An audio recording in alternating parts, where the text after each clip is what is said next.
सुबह पता है ना, बॉस ने अपनी वाइफ के बर्थ सर्टिफिकेट के लिए कैसा दिमाग खराब कर दिया था मेरा। उसके बाद उसी सर्टिफिकेट के लिए बॉस ने पूरे ऑफिस को सर पे उठा लिया। सब लोग ढूंढ रहे थे, फिर मिला। और पता है कहाँ मिला? कहाँ? बॉस के घर पे, बॉस की अलमारी से। तो अच्छा है ना, बर्थ सर्टिफिकेट मिला। हाँ? तो ये गड़बड़ कहाँ और कैसे हुई है? कविता। कौन कविता? किसी लड़की की बात नहीं हो रही है, ये लिखने वाली कविता की बात हो रही है। कविता। और कविता भी ऐसी वैसी कविता नहीं है अंजलि भाभी, सुतड़ी बम जैसी कविता। मतलब? वो सुतड़ी बम फूटता है तो कैसे एकदम जोरदार धमाका होता है, ठीक वैसे ही मेहता साहब की लिखी कविता बॉस ने सुनी ना, तो वो भी सुतड़ी बम की तरह फूटे। अच्छा तारक, ऐसी क्या कविता लिखी आपने कि इतना टेंशन वाला माहौल हो गया? वो अभी सुनाएंगे, सुनाए मेहता, सुनाइए। जेठल नहीं भाई। अरे नहीं सुनाइए भाई, अंजलि भाभी और बबीता जी को पता तो चले कितनी जलद कविता लिखी है आपने। हाँ मेहता साहब, ऐसी क्या कविता लिखी थी आपने? सुनाइए ना प्लीज। अरे पर हाँ सुनाइए ना, हम सब सुनना चाहते हैं। ठीक है, कविता का शीर्षक है बॉस दी शेर। बॉस आप हो जंगल के शेर, पर किस जन्म का निभाते हो हमसे बैर। बॉस कर्मचारी आपकी प्रजा, बिना गलती के भी हमें देते हो सजा। बॉस आपसे क्या कहूं मैं खास, नहीं है आपसे कोई आस। जब हम कहते हैं कुछ खास, जब हम कहते हैं कुछ खास, तो आपको लगता है बकवास, और आपकी बकवास को भी हमें समझना पड़ता है खास। जालिम आपको देखकर अटक जाती है गले में सांस, कर्मचारी पर नहीं है आपको विश्वास। तुम हो जैसे कोई पिछले जन्म की खड़ूस सास। बॉस आप हैं बड़े सनकी, नहीं सुनते कर्मचारियों के मन की। समझ में नहीं आता ये बॉस ऐसे क्यों होते हैं, कभी करेले जैसे कड़वे तो कभी जलेबी की तरह टेढ़े होते हैं। अरे ऐसे हो बॉस तो उनके कर्मचारी हमेशा रोते हैं। बॉस हमसे तो अच्छे हैं वो कोलू के बैल।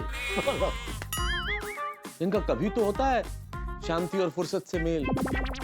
आप तो बात बात में करते हो ईमेल, वर्क फ्रॉम होम हो ना तो भी लगती है जेल। हमें तो दूसरे दिन का काम बता के आराम से सो जाते हो, और रात को सपने में आके तांडव नृत्य दिखाते हो। बेवजह बात बात में डांटते हो, सुबह नाश्ते में क्या मिर्ची खाते हो। अरे किस जन्म का बैर निभाते हो। आप हमें पूरे विलेन नजर आते हो। अगले जन्म में मैं बनूं बॉस और आप करो जॉब, बात बात में डांटूंगा और जमाऊंगा रॉब।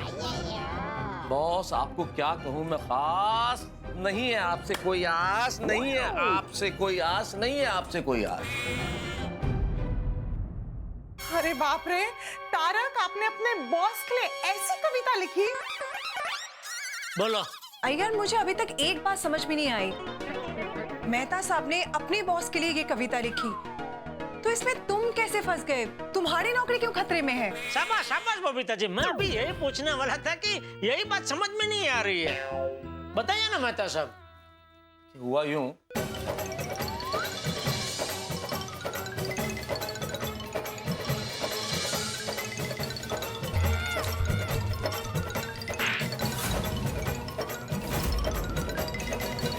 मतलब आपके बॉस और अय्यर भाई के बॉस दोनों सगे दोस्त निकले? ये तो भयंकर क्या बोलते हो, कोइंसिडेंस हो गया। कोइंसिडेंस कहना चाह रहा है जेठालाल। हाँ अभी समझा बबीता, ये जय दलाल का आइडिया की वजह से मैं ज्यादा अब तो बच गया, लेकिन मैं बच गया। मेहता साहब के बाद शुभांकर सर को बता देगा कि मैंने उनके लिए ऐसा कविता लिखवाया है। ये सुन के तो शुभांकर सर को बहुत बड़ा शौक लगेगा। हाँ बबीता, और यही सोच सोच कर मेरे को टेंशन हो रहा है। यार once again really very sorry. नहीं मेहता साहब, आप सारी क्यों बोलते हैं? इसमें आपका क्या गलती है? ये सब जय दलाल का बजते हुआ है। इसका दिमाग में ऐसा गड़बड़ वाला आइडिया आता नहीं और ये सब कुछ होता नहीं। देखिए अय्यर भाई, आप इस झमेले में बुरी तरह फंसे हैं, उसका मुझे गहरा दुख है। लेकिन आप तो मुझ पे इस तरह इल्जाम लगा रहे जैसे मुझे पहले से पता था कि आपके बॉस और मेहता साहब के बॉस दोनों सगे दोस्त है। जेठालाल, तुमको क्या पता है क्या नहीं पता है ये मेरे को मालूम नहीं, लेकिन अभी मैं इसमें फंस गया, उसका क्या? अय्यर भाई बुरा मत लगाना, लेकिन ये जो भी गड़बड़ हुई है उसमें थोड़ी गलती तो आपकी भी है। मेरा गलती है? हाँ, मेरा क्या गलती है? अरे मेहता साहब के बॉस को आपको अपनी कंपनी का नाम और अपने बॉस का नाम सब सच सच बताने की क्या जरूरत थी? मतलब जेठालाल, तुम बोलना क्या चाहते हो कि मैं मेहता साहब के बॉस के सामने झूठ बोला था? हाँ, अगर झूठ बोलते तो आप नहीं फंसते ना। आपने सच बोला अपने बॉस का नाम, तभी ये मेहता साहब के बॉस पहचान गए ना। अरे हाँ, वो और मैं तो अच्छे दोस्त है।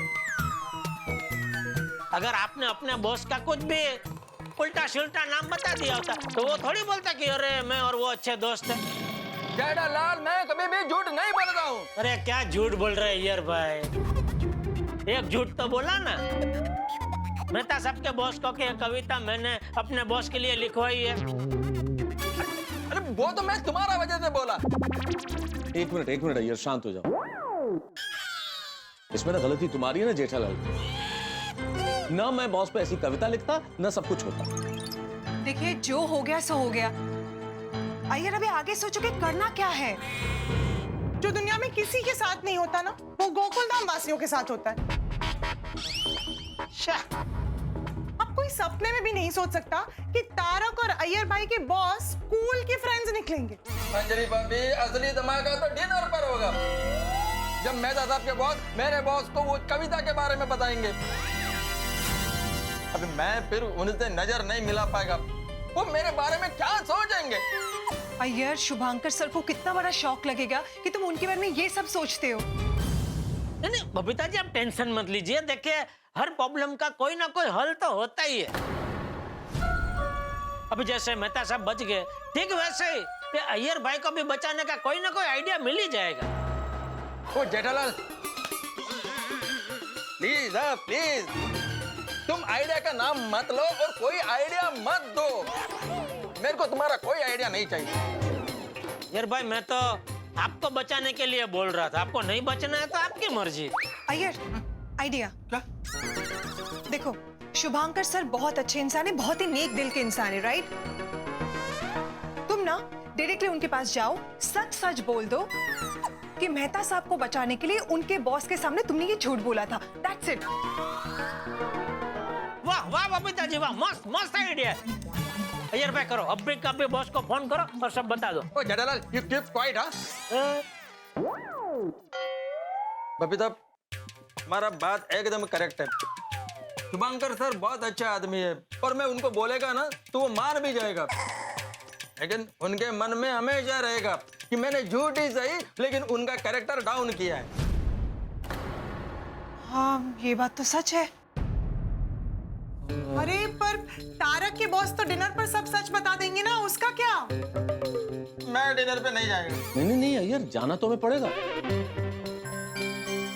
और जाना क्या पड़ेगा, उल्टा हमें 15 मिनट पहले पहुंचना पड़ेगा, क्योंकि हमारे पहुंचने से पहले अगर वो दोनों पहुंच गए, उन्होंने आपस में बात कर ली, फिर नहीं मैं दादा, मैं डिनर पर नहीं आएगा। मैं बॉस को मेल कर रेजिग्नेशन दे देगा।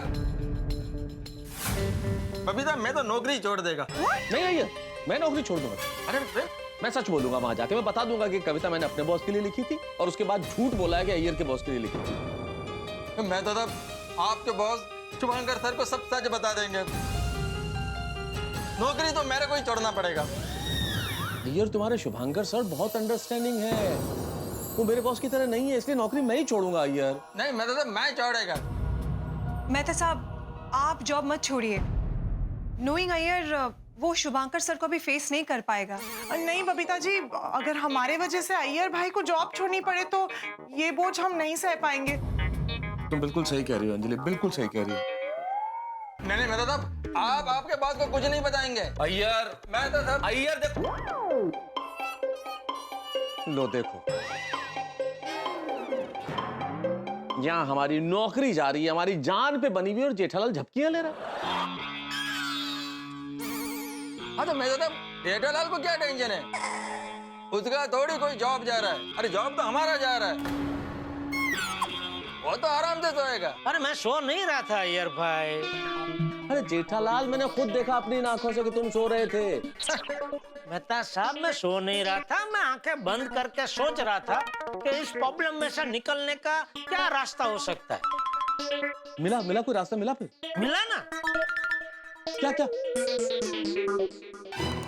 वो मैं बताऊंगा, लेकिन पहले थोड़ा हम गर्मा गर्म भुजिया खाते हैं, थोड़ा शबली रसन करते हैं, उसके बाद बताऊंगा। जेठालाल, इधर मेरा नौकरी जा रहा हूँ, तुमको भजिया खाना है? अरे अय्यर भाई, किसी की नौकरी नहीं जा रही है भाई। मस्त आइडिया मिल गया है, आप एकदम टेंशन मुक्त हो जाइए।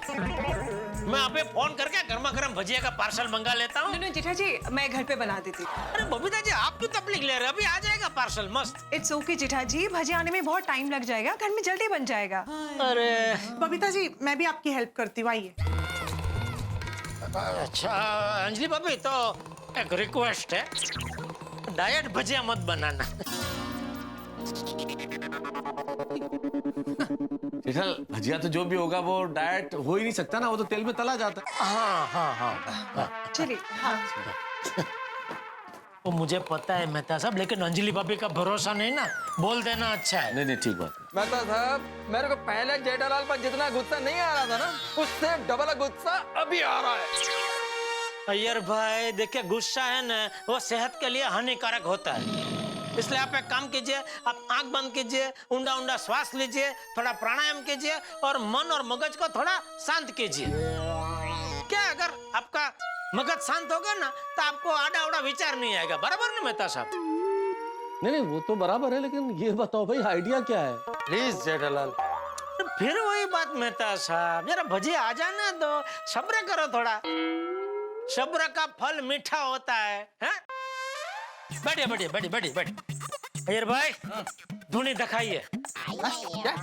मैंने बोला ना, आंख बंद करके ऊंडा ऊंडा श्वास लेके थोड़ा ध्यान में बैठिए, ताकि मन और मगज थोड़ा शांत हो जाए। हाँ ठीक है।